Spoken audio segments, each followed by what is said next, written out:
Hello friends, hope आप सब बढ़िया होंगे। तो आज हम पढ़ेंगे अपना सेकंड चैप्टर जिसका नेम है जेनेटिक्स। तो सबसे पहले जेनेटिक्स होता क्या है। जेनेटिक्स बेसिकली क्या है, स्टडी है। किस चीज़ की स्टडी है? जो करैक्टर्स अपने पेरेंट्स से ऑफस्प्रिंग में आ रहे हैं उसकी स्टडी को हम क्या बोलते हैं, जेनेटिक्स। कि वो जो कैरेक्टर्स हैं वो कैसे कैसे अपने पेरेंट्स से अपने में आएंगे, ऑफस्प्रिंग में आएंगे। तो जो टर्म जेनेटिक्स है वो किसने दी थी? डब्ल्यू वाटसन ने। और फादर ऑफ जेनेटिक्स किन्हें बोलते हैं?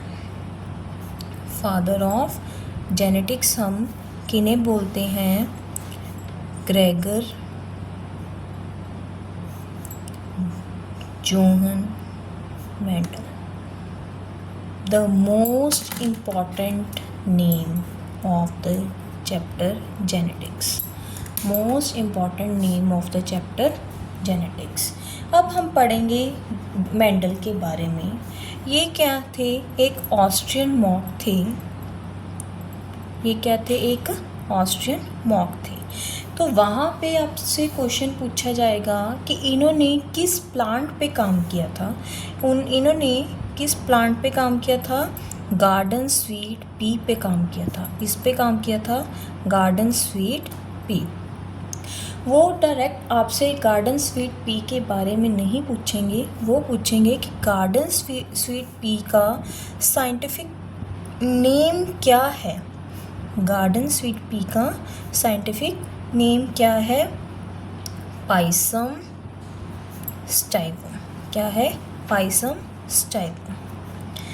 अब उन्होंने कितने साल के लिए काम किया था? उन्होंने काम किया था 7 ईयर्स के लिए। कितने करैक्टर्स पे काम किया था? 7 करैक्टर्स के बारे में उन्होंने स्टडी की थी।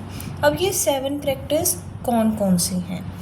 इनमें सबसे पहले आएगा flower colour, plant height, pod colour, seed colour, seed shape, pod shape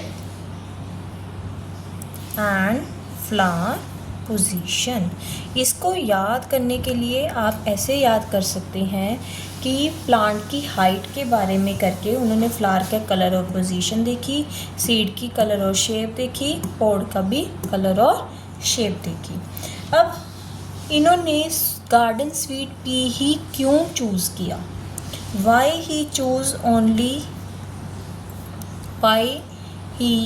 choose sweet pea क्यों किया?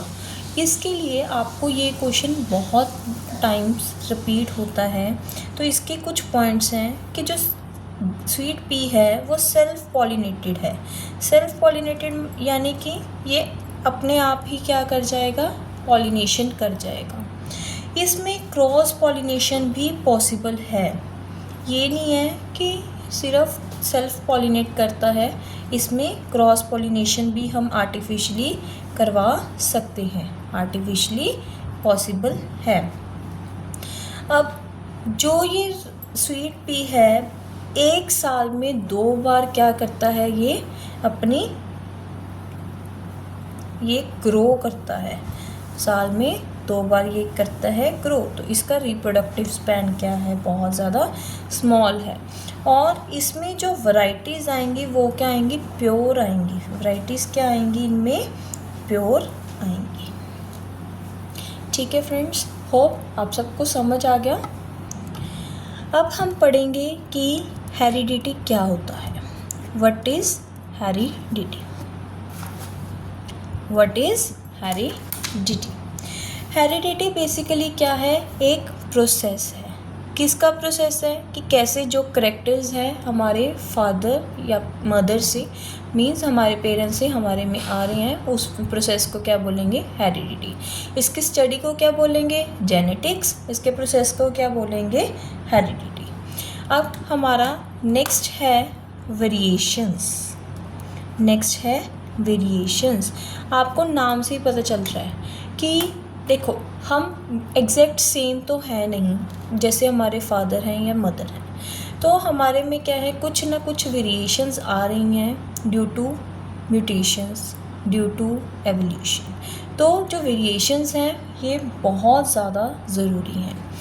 एक इसमें टर्म आती है लाइक बिगेट्स लाइक, ये मोस्ट इम्पॉर्टेंट है, इस पर काफ़ी टाइम्स क्वेश्चन रिपीट होता है। लाइक बिगेट्स लाइक मीन्स कि जो ह्यूमन बीइंग है वो ह्यूमन बीइंग को ही रिप्रोड्यूस करेगा, जो डॉग है वो डॉग को ही रिप्रोड्यूस करेगा, कैट है कैट को ही रिप्रोड्यूस करेगा।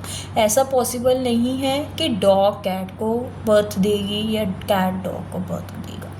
तो ये लाइक बिगेट्स लाइक पे काफ़ी टाइम्स क्वेश्चन रिपीट होता है। अब कुछ टर्म्स हैं जो पूछी जाती हैं, उसमें सबसे पहले है फैक्टर्स। फैक्टर्स को हम बेसिकली क्या होते हैं, ये जीन्स ही होते हैं जिसकी वजह से जो ये हमारा सारा प्रोसेस है वो पॉसिबल है। नेक्स्ट है होमोजाइगस। क्या है? Homozygous. Homo means same, homo means same and zygous means character. Homozygous means जब किसी इंडिविजुअल में same type of genes present हैं तो उसे हम बोलेंगे होमोजाइगस। होमोजाइगस मतलब सेम प्रेजेंट है and heterozygous means different different genes present हैं किसी भी एक करैक्टर के लिए। Next is dominant allele. Allele पे बेसिकली क्या है, जीन्स ही हैं जिसकी कोई फिक्स पोजीशन होती है। अब डोमिनेंट एलील, डोमिनेट नाम से पता चल रहा है जो डोमिनेट करेगा। अगर दो डिफरेंट टाइप्स ऑफ जीन्स हैं और उसमें जो अपने आप को एक्सप्रेस कर पा रहा है, जो अपने आप को क्या कर पा रहा है, एक्सप्रेस कर पा रहा है, उसे हम बोलेंगे डोमिनेंट जीन। इसके बारे में हम आगे आगे चैप्टर में अच्छे से पढ़ेंगे।